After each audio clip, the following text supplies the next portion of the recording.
یہ غالباً چھٹی جماعت کا قصہ ہے۔ ہم منگلہ چھاونی کی چھتر چھایا میں رہا کرتے تھے۔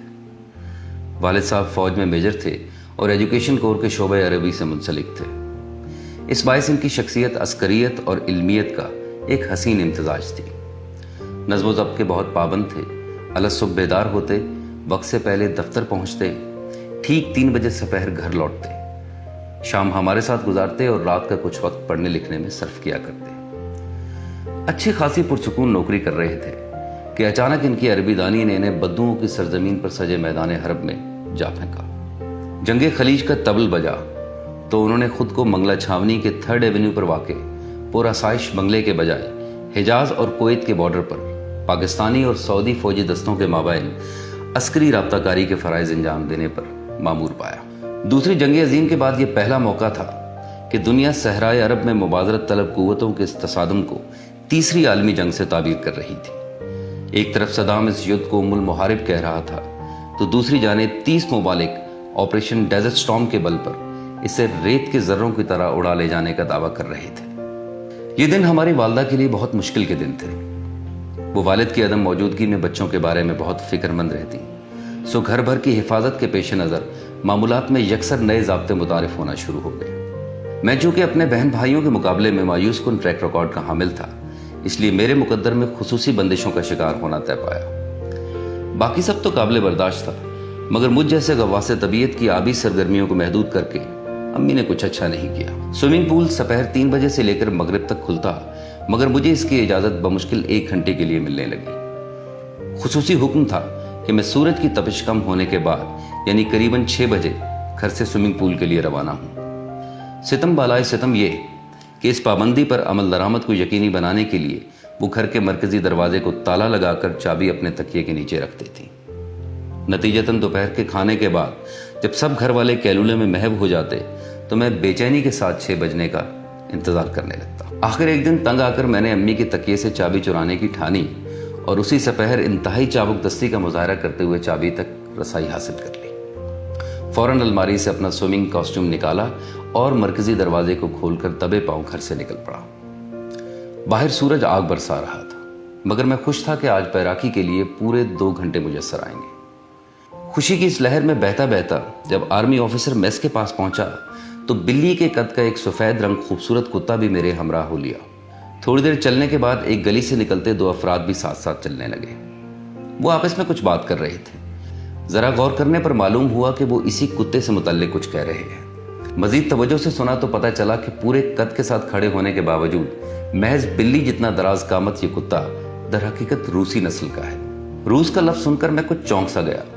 ویسے بھی ان دونوں روس یعنی سوویت یونین کے افغان مجاہدین سے شکست کھانے کے قصے عام تھے۔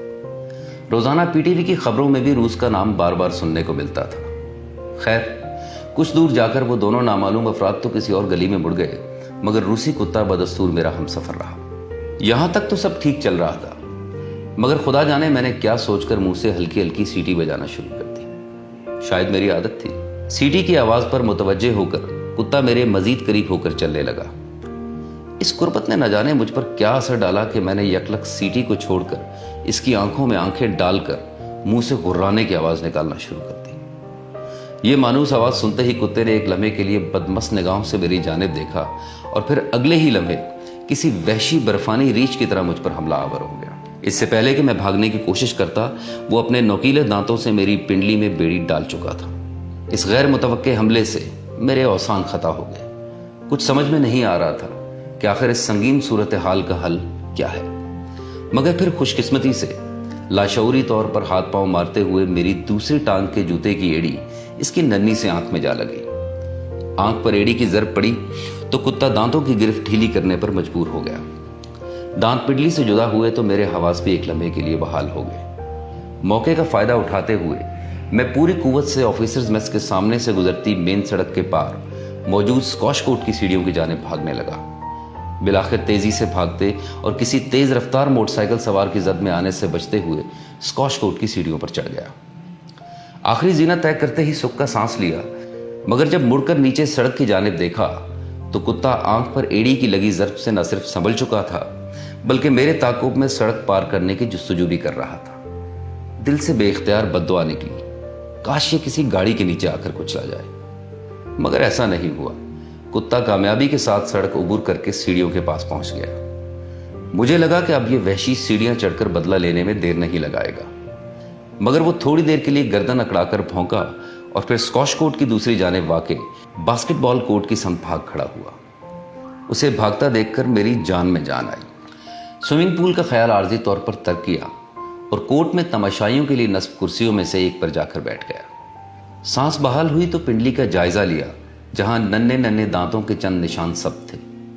इन निशानों से इंतहाई सुस्त रवि के साथ बहते हुए खून के 2-4 नीम मुंजमिद कतरे भी दिखाई दे रहे थे। ये सोचकर कदरे इत्मीनान हुआ कि कुत्ता बोटी उतार कर नहीं ले गया। कुछ देर गुजरी तो ट्रैक सूट में बलबूस सांवली रंगत और छरेरे बदन का मालिक एक शख्स स्कॉच कोर्ट की सीढ़ियां चढ़ता दिखाई दिया। इसने करीब आकर कांधे पर लटकाए स्कॉच रैकेट के बैग को उतारा और मेरे साथ वाली सीट पर बैठ गया। जब इसकी निगाह मुझ पर पड़ी तो बोला, ओए छोटू, कैसे हो? मैंने चाहा कि मुस्कुराते हुए जवाब दूं, मगर अब पिंडली में दर्द का असर जाहिर हो चुका था। मेरे जवाब से इसने महसूस कर लिया कि मेरी हालत गैर मामूली है। वो ताज्जुब के साथ बोला, क्या हुआ है तुम्हें?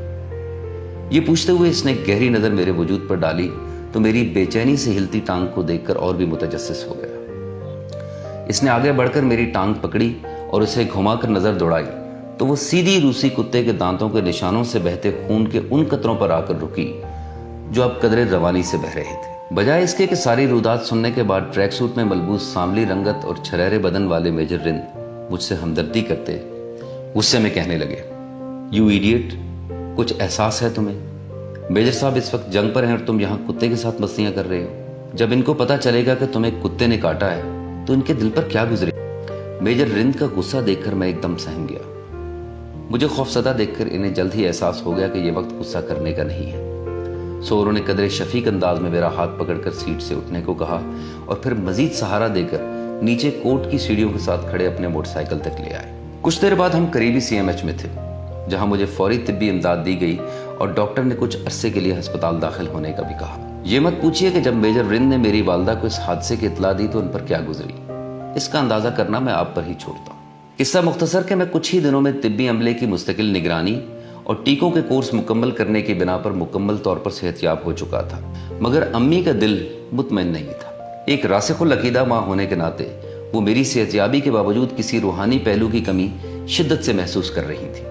सो चंद हम मशरफ खवातीन की बशावरत के बाद तय पाया कि मुझे पहले इमाम बारगाह में अलम अब्बास के साए में कुछ देर बिठाया जाएगा और फिर मंगला के करीब वाक़या शहर दीना में मदफून एक सूफी बुजुर्ग की दरगाह पर हाजिरी के लिए भी पेश किया जाएगा। मज़कूरा दरगाह सग गजीदा मरीजों को शफा बख्शने के लिए मशहूर थी। अगले ही दिन अम्मी पहले मुझे मंगला से दीना जाते हुए रास्ते में शेखुपुर के मकाम पर वाक़े आगा सरदार अली जान के मारूफ इमाम बारगाह में ले गई, जहां मुझे अलम अब्बास की ज़ियारत करवाई गई और कुछ देर के लिए इसके साए में बैठकर फैज़याब होने को कहा गया। जब अलम का मामला तमाम हुआ तो हम दीना शहर की जानिब चल पड़े। दीना पहुंचकर अगली मंजिल से नावाकफियत की बिना पर अम्मी को कुछ मुश्किल का सामना हुआ, मगर फिर अहले इलाका के ताउन से अंदरूनी शहर के किसी गोशे में वाक़े इस मरजा खलाइक तक रसाई मुमकिन हो गई। दरगाह पर हमारा सामना एक बारिश मुअम्मर मलंग से हुआ, जिसके पहलू में एक कदावर और हट्टा कट्टा कुत्ता भी पूरे जाहो जलाल के साथ बैठा था। मलंग ने अम्मी से पूछा, बीबी इसे कौन सा कुत्ता काटा है? अम्मी ने कहा, बाबा जी कोई रूसी कुत्ता था। मलंग ने कुछ देर सोचने के बाद कहा, कोई नहीं, अल्लाह खैर करेगा। तू बस इस बच्चे को बोल कि वो कब्र के पूरे 7 फेरे लगाए और तू भी इसके पीछे पीछे चलती रहना। और हाँ, ध्यान रहे कि बच्चा मुड़ कर न देखे, वरना मुकम्मल शफा नहीं मिलने वाली। मलंग की हिदायत मुकम्मल हुई तो अम्मी ने मुझे तवाफ़े कब्र का हुक्म दिया। मैं अम्मी के हुक्म के मुताबिक तेज तेज चलना शुरू हो गया। अम्मी भी उसी रफ्तार से पीछे पीछे चलने लगी। अभी पहला फेरा मुकम्मल नहीं हुआ था कि मुझे मलंग के खौफनाक शक्ल वाले कुत्ते के गुर्राने की आवाज़ सुनाई दी। मैंने खौफज़दा होकर पीछे देखा तो अम्मी ने सख्ती से मुझे सामने देखकर भागने का इशारा किया। मैंने तवाफ जारी रखने में ही आफियत जानी। दूसरे फेरे के इख्तिताम पर जब मैं मलंग और कुत्ते के करीब से गुजरा तो फिर वही हरकत दोहरा दी। अम्मी ने कदरे गुस्से से मुझे धक्का दिया और किबला दुरुस्त करने को कहा। शायद 5वां फेरा होगा कि मुझे इस दफ़ा फिर इस खौफनाक कुत्ते की गुर्राहट सुनाई दी।